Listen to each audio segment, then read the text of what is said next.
Hey there guys, welcome back to another episode of Monster Super League. It's your boy Odin, and today we're going to be doing a brand new Apophis guide. This one is going to be for the light Apophis, and I just kind of wanted to go over my current team and show you guys something that you guys can build to make your teams work. We're going with a similar strategy as the other Apophis, where you're using Predator. You're going to be stacking essentially the 5-star skill from the Beth, which is Predator. And I believe her max skill book for Light Predator on the 5-star skill is 130% chance of damage. So you want to put her on a siphon set. That way she's spamming that 5-star skill. And it's really what's going to allow you guys to deal a decent amount of damage.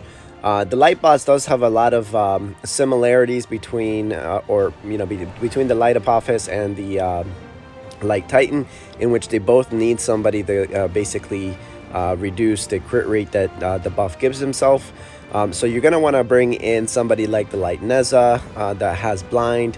You can also bring in somebody like the Dark Otari, and there's a couple other Light Astromon that also have blind, like the Light Sandwraith. So I highly recommend you guys to start thinking about, what mons you need basically for your teams in order to make your life a little bit easier when going against the Light Titan and the Light Apophis. So on this setup here, guys, you will notice that the standard lineup on the left hand side, you're gonna need a Cura to give you guys a little bit of exposed weakness and that attack down leader skill. I could use the Fire Okeanos, who I also have a variant, but you are essentially going to be losing that exposed weakness if you use the Fire Okeanos. So in essence, the Water Cura is still going to be your better option for leader here. So that's why you guys will see her there. And she is attacking last to make sure that the exposed weakness is left on there for the Beth on the right hand side. And if you guys notice the attack order, the Beth is attacking first on the right hand side. I am also using a Dark Colt, and let me go ahead and put this on Do Not Disturb, that way I can actually record the video properly. But yeah, I am using a Dark Colt there for the crit damage leader skill. You guys can use any other Astromon like the Fire or any of the Bolt Wings. They should also have the crit damage leader skill. But essentially the 3 stars and the 4 stars both have the same amount of crit damage for the leader skill, so it doesn't matter who you use as long as it's a crit damage leader skill there. So on the left hand side, I also have the Water Hana, who is really good with the resistance down, and she also has an SP bar skill, which essentially allows you to basically spam your your 5-star skill based on the amount of damage you take. So you recover SP by taking damage. So there it is. Resilience applies a resilience buff to all allies for 3 turns. With this buff, allies will gain SP proportional to the amount of damage they take. And since you are going to be taking a fair amount of damage, you are going to be able to fill that bar really quickly. I'm also using the Fire Midsummer Miho for full buff break, but you guys can use a Wood Okeanos, and that's actually going to be your best in the slot. As you guys will see, I have mine as a backup instead, and that's mainly because this Fire Midsummer Miho has slightly better stats than my Wood Okeanos currently does as far as gem quality. So yeah, I'm going to use her as a backup instead. But you guys can kind of see there on the first turn or second turn, essentially the Colt will die, and then the Hana will take its place. So then you will have 3 healers on the right, you have all your buffs covered up there. In my second team, and I will go over the second and the third teams, there's slightly different variations of the first team. I would highly recommend you guys to still use a crit damage leader skill for the second and third swords. If you have somebody, like I said, like the Dark Colt, that would be great. I have the Wood Acers, so I'm going to use her instead. And they're essentially going to basically just die after a couple of turns. I've been trying to see how much damage I can do with 2 Courageous Strikers. And then obviously my backup there being the Midsummer Miho and the Light and Dark Okeanos, just to give myself a little bit of extra quick damage. And then my last lineup, of course, being all of my remaining lethal strikers with the Wood Midsummer Miho there, and then the Water Glinda. Once I build my Sariel, I'll be using Sariel there instead of the Glinda. But for now, mine is still only Evo 2 with less stats than my Evo 3 Glinda, so I'm going to go ahead and basically leave it that way. But as you guys will see, the left-hand side is all similar, the same setup. You got Akira, Aneza, the Water Hana, and then the Fire Midsummer Miho. So a little bit of a tip there for you guys when the Midsummer Miho comes back. Make sure you guys pick up 3 of her. She is really, really good for this event. So definitely keep an eye out for her. But like I said, on the right-hand side, really just 1 or 2 lethal strikers with 2 or 3 healers. And yeah, we'll go ahead and give this a go. So let's see what we can do on the first sword. And hopefully my damage this week isn't complete caca. I've been having some really bad luck on the light Apophis with my RNG. Usually what happens is the light Apophis also has defense down. And if you happen to get defense down on your unit and it's not cleared, you know, using either a shield or full buff break or anything like that, you really are at the mercy of the defense down. So my problem with this setup right now is that the light Neza has weakness on the 5-star skill, and it does take like 2 or 3 turns to get the weaken up. And as you guys see, you're climbing the levels so quickly that really missing out on the weakness is a big deal here. And unfortunately, it looks like I did miss the crit rate buff debake, so this is gonna hurt. Oh man, I'm so glad I survived that. But yeah, as you guys can see, it's very, very painful. And it looks like I missed again. So this is really gonna set me back here if I'm not able to survive the next couple hits. All right, so it looks like he did lose the debuff. And I need to get attack down on this turn for sure. Thank God. And that's the reason too why I'm using the Venus and the Hana there. You need to make sure that you have the attack down at all times, because if you are missing attack down, it can be a very, very costly turn. You're going to take a ton of damage. But so far, we're having some pretty decent luck. I am surviving, although not for very long, because the debuff, the full buff break there keeps missing. And my Dark, yeah, there she is. She's going to die right now. And the Dark Beth is probably going to die here another turn or 2 as well if I'm not able to get another healer out. So. I did lose the Dark Hana, which is a bit of a shame. But like I said, I did put the Widow Canos there now to help me out with the buff break. And like I said, I kind of have been trying out different little setups here and there the last couple weeks. And this one seemed to be working out for me the best. So I'm going to try and see how much I can go, or how much higher I can go this week with using this setup. So. But around level 40, guys, Predator does kind of fall off on the damage scale. And Lethal Striker is going to be the better amount of damage to deal with. And so once the Dark Beth dies here, the John Wuchi or the Dark Midsummer Miho should be up here. There it is. But yeah, so looks like this week I'm not really having the greatest of luck with RNG. Still only level 38. There's only been one time in which I was able to make it to level 50 with the first sword. But this is essentially still the best way to get some good damage in on your first turn. As you guys can see there, I am using the Fire Cupid. Unfortunately, I'm having really, really bad luck there with the debuffs, with the defense down, and I'm pretty sure Cupid is going to die here, which, yeah, not fun there, because I really needed that attack up. But yeah, so between the buff break there for that crit rate up skill, it's very, very important. You know, if you don't have that debuff taken out, you are going to basically die, especially if you don't have blind. So far, though, getting pretty lucky with the exposed weakness there.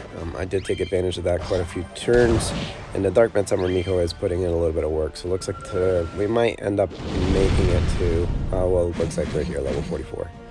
All right, so at least we made it to turn 19, level 44 on the first turn. Not a bad first sword for the Apophis, and looks like I did need to maybe change or put in another lethal striker there for the backup. Soul Stones looks like I am basically 3/4 of the way there for the Dark Zeus. And I do have enough copies to get him to Evo 3 as well whenever he does, whenever I do complete all the Soul Stones. All right, so now for the second attack, guys, you guys will see how this one will work.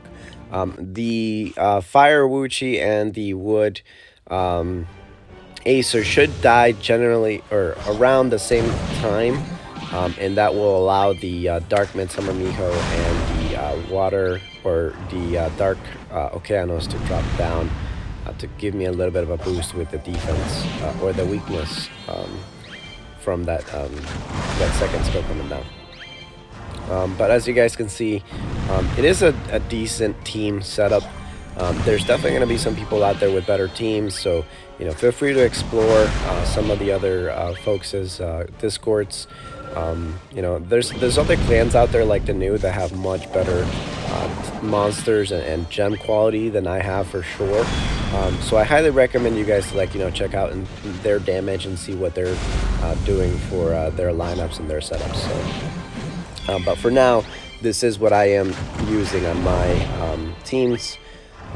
There's definitely going to be some other better people like SG, who's now in Math Symbol as well, in the same clan.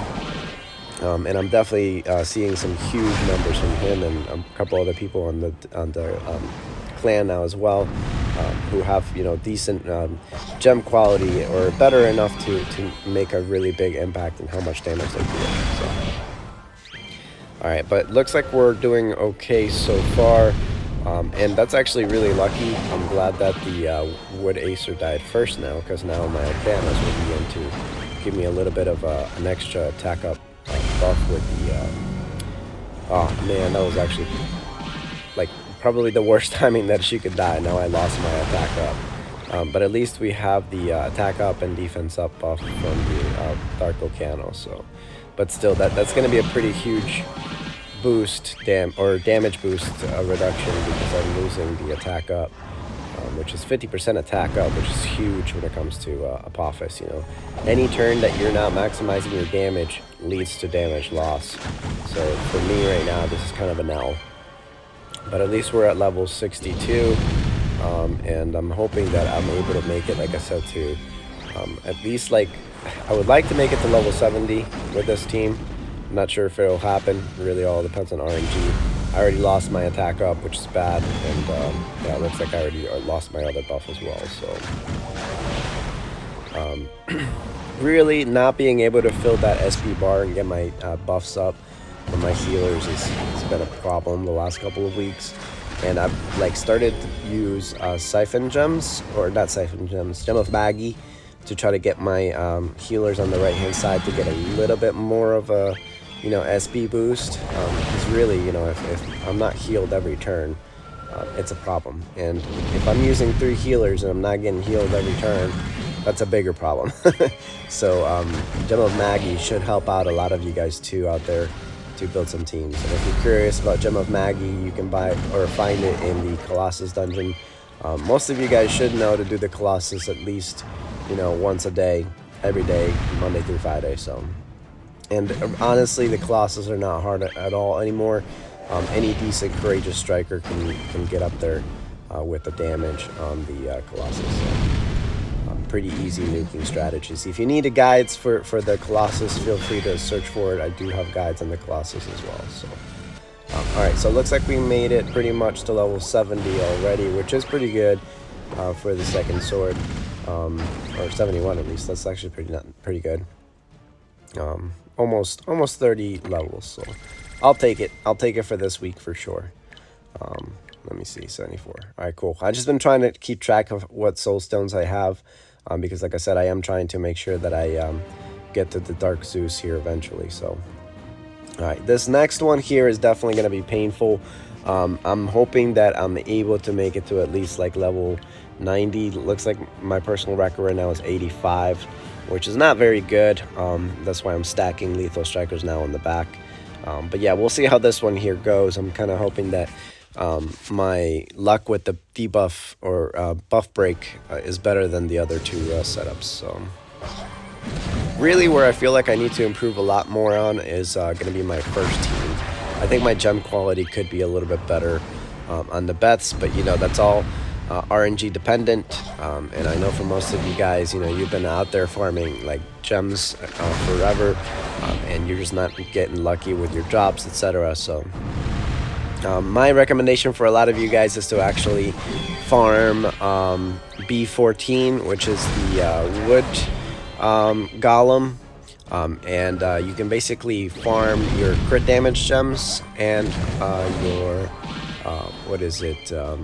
Your triangle gems, which will basically have attack or crit damage. And because you're basically getting yourself into just farming that triangle gem, you can essentially minimize the RNG so that you are in better odds to pull a gem that you actually need, like a crit damage gem. So you know, in the past I've always said that B11 is going to be your best farming I guess level, but I think lately now for Apophis and for progress in general, it's actually the other way around. You want to find gem quality that you actually can use. So alright, now this is actually pretty bad. My Acer survived, and my other double lethal strikers basically died. Fire Wuchi died really early. So unfortunately, looks like I'm going to be stuck at 85, and that's because the Wood Acer somehow survived better than my Fire Wuchi. So I may need to check the gem quality for that Fire Wuchi to make sure that he survives a little bit longer next time. All in all though, guys, I hope you guys are enjoying the guides and finding these useful. I enjoy doing these guides, so you know, that's why they're here. And like I said, I haven't really seen anybody else put out guides or anything on how to do the Apophis. So hopefully you guys take these videos with a grain of salt, and you guys can basically see what you can build for teams and how you guys can set up your teams so that you can do a little bit of damage. But yeah, make sure you guys leave a like on the video or subscribe to my channel if you're new. I am close to 2,000 subscribers, which is actually pretty nice. But like I do see that, you know, 90% of the viewers that I get are new viewers that are not subscribed. So you know, if you want to stay up to date on what I'm putting out, you're gonna want to subscribe. But yeah, anyways, looks like I made it all the way to level 86. I think the record will still show as 85. It is what it is, but at the very minimum, we are making a little bit of progress. Looks like I just need to fix a couple things in my third lineup and definitely improve my gem quality on the first and second swords. I missed a couple of days this week and last week, especially on like clan battles and stuff like that. I've been out on vacation, but I did return yesterday, so I'm back at my home state, and I should definitely be able to be a little bit more active. Yeah, if you guys are looking for clans, make sure you guys are looking around for a clan that is active. It does help out a lot when you are trying to get better rewards at the end of the week, so make sure you guys go for that. Anyways, guys, with that said, this is going to be the last bit here for the video. Feel free, like I said, to reach out on the Discord and let us know what your Apophis team compositions are. And if you are doing much better damage than me, then please let us know what you're using, as it's definitely helpful for us who are still learning how to tackle on the Apophis. Anyways, guys, that's it for this video. I'll catch you all on the next one. Good luck, guys.